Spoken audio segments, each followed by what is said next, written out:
Hi friends, ನಮಸ್ಕಾರ ಎಲ್ಲರಿಗೂ. Welcome back to my channel. ಇದು ಫ್ರೈಡೇ ಮಾರ್ನಿಂಗ್ ವ್ಲಾಗ್. ನನ್ನ ದಿನ ಶುರು ಆಗೋದೇ ಹೀಗೆ. ನನಗೆ ಅಲಾರಾಮೇ ಬೇಡ, ಯಾಕೆಂದರೆ ರಾಕಿನೇ ಇದ್ದಾನೆ. ಅವನೇ ನನಗೆ ಅಲಾರಾಮು ನೋಡಿ ಹೆಂಗೆ ಎದುರಿಸ್ತಿದ್ದಾನೆ. ಅವನ ಎತ್ಕೊಂಡು ಸ್ವಲ್ಪ ಹೊತ್ತು ಮುದ್ದಾಡಿಲ್ಲ ಅಂದರೆ ಅವ್ನಿಗೆ ಸಮಾಧಾನನೇ ಆಗಲ್ಲ. ಹಂಗೆ ಸ್ವಲ್ಪ ಹೊತ್ತು ಅವನ ಮುದ್ದಾಡಿ ಆಮೇಲೆ ನಾನು ಬೇರೆ ಕೆಲಸನ ಶುರು ಮಾಡ್ಕೊತೀನಿ. ಆಲ್ಮೋಸ್ಟ್ ನಾನು 5:30-6 ಒಳಗಡೆ ಎದ್ದೇಳ್ತೀನಿ. ಬಟ್ ಇವಾಗ ಸ್ವಲ್ಪ ಲೇಟ್ ಆಗೋಯ್ತು. ಸರಿ ಅಂದ್ಬಿಟ್ಟು ಫ್ರೆಶ್ನಪ್ ಆಗಿ ಬಂದು ಒಂದು ಲೋಟ ಬಿಸಿ ನೀರು ಕುಡಿತಿದ್ದೀನಿ. ಎಂಟಿ ಸ್ಟಮಕಲ್ಲಿ ಟೀ ಮತ್ತು ಕಾಫಿ ಕುಡಿಯೋ ಬದಲು ಬಿಸಿನೀರು ಕುಡಿದ್ರೆ ತುಂಬಾ ಒಳ್ಳೆಯದು. ನನ್ನ ಗಡಿಬಿಡಿಲೆಲ್ಲ ಕೆಲಸ ಮಾಡಬೇಕು ಅಂದರೆ ಆಗಲ್ಲ. ನೀರು ಕುಡಿದು ಮೈಂಡ್ ಫ್ರೆಶ್ ಆದಮೇಲೆ ನಾನು ಬೇರೆ ಕೆಲಸ ಎಲ್ಲ ಶುರು ಮಾಡ್ಕೊತೀನಿ. ಆಮೇಲೆ ನಮ್ಮ ರೂಮ್ದು ಬೆಡ್ಡೆಲ್ಲ ಕ್ಲೀನ್ ಮಾಡಿಬಿಟ್ಟು ಮನೆ ಮುಂದೆಗಡೆ ಕಸ ಗುಡಿಸಿ ಹಾಗೆ ತೊಳೆಯೋಣ ಅಂದ್ಬಿಟ್ಟು ಬಂದೆ. ಶುಕ್ರವಾರ ಅಂದ್ರೇ ಏನೋ ಒಂಥರ ಖುಷಿ ಅಲ್ವಾ, ಒಂಥರ ಪಾಸಿಟಿವ್ ವೈಬ್ಸ್ ಥರ ಅವತ್ತೆಲ್ಲ. ನನಗಂತೂ ಡೇಲೆಲ್ಲ ಶುಕ್ರವಾರ ಅಂದರೆ ತುಂಬ ಇಷ್ಟ.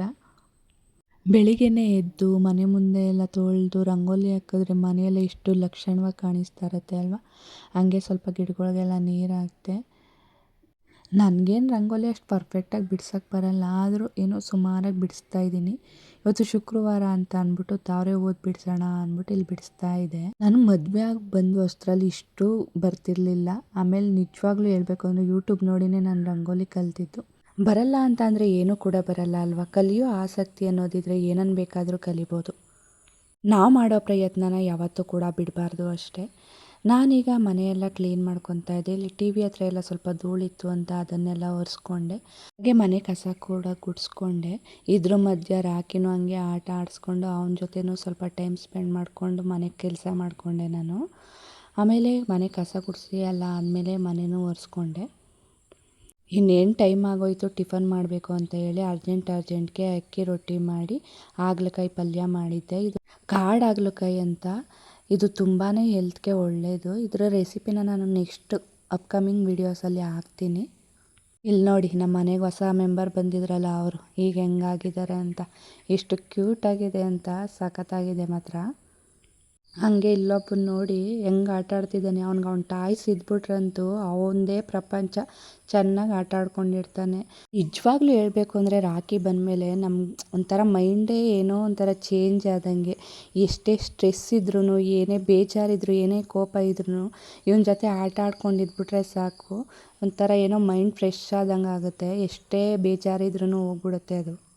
ನಮ್ಮ ಮನೆಗಂತೂ ಇವನೊಂದು ಪುಟ್ಟ ಮಗು ಥರನೇ ಇದ್ದಾನೆ. ನಾವಂತೂ ಇವನ ಏನೋ ಒಂದು ನಾಯಿ ಅಂತ ಯಾವತ್ತೂ ಕೂಡ ಅಂದ್ಕೊಂಡಿಲ್ಲ. ನಮ್ಮ ಮನೆ ಪಾಪು ಥರನೇ ನೋಡ್ಕೊತಾ ಇದ್ದೀವಿ ಇವನ್ನ. ಅವನು ಅಷ್ಟೇ ಆ ಥರ ಫೀಲ್ನ ನಮ್ಗೆ ಕೊಡ್ತಾನೆ. ಪೆಟ್ ಲವರ್ಸ್ ಯಾರ್ಯಾರಿದ್ದೀರಾ ಅವ್ರಿಗೆಲ್ಲ ಈ ಥರನೇ ಫೀಲ್ ಆಗಿರುತ್ತೆ ಮೇ ಬಿ. ನಾನೀಗ ಹೊಸ್ಲಿಗೆ ಅರಿಶಿನ ಹಚ್ಕೊಂಡು ಒಂದು ಸಿಂಪಲ್ ಆಗಿರೋ ರಂಗೋಲಿನ ಹಾಕ್ಕೊತಾ ಇದ್ದೀನಿ. ಹಾಗೆ ನಮ್ಮ ಮನೇಲಿ ಒಂದು ಪುಟಾಣಿ ತುಳಸಿ ಗಿಡ ಇದೆ. ಅದಕ್ಕೆ ಹಂಗೆ ಅರಿಶಿನ ಕುಂಕುಮ ಹಚ್ಚಿ ಅದಕ್ಕೂ ಕೂಡ ರೆಡಿ ಮಾಡಿಕೊಂಡೆ.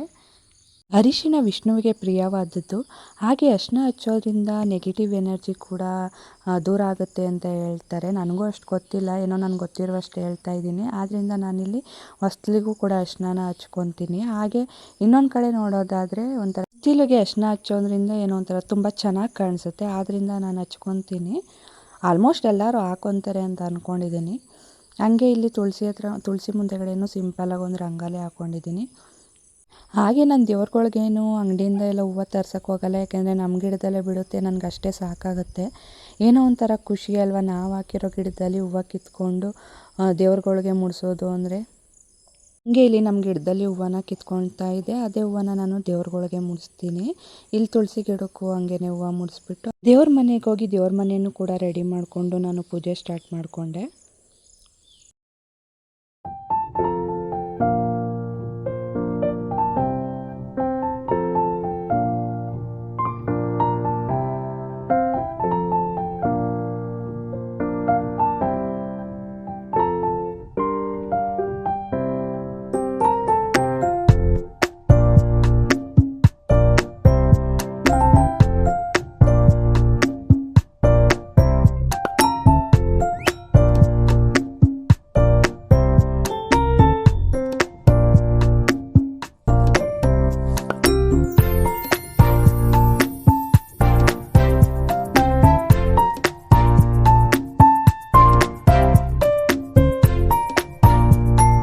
ಎಲ್ಲ ಮುಗ್ದಾದ್ಮೇಲೆ ರಾಕಿನೂ ಕೂಡ ಹಂಗೆ ಸ್ವಲ್ಪ ಆಟ ಆಡ್ಸ್ಕೊಂಡು ಕುಂತಿದ್ದೆ.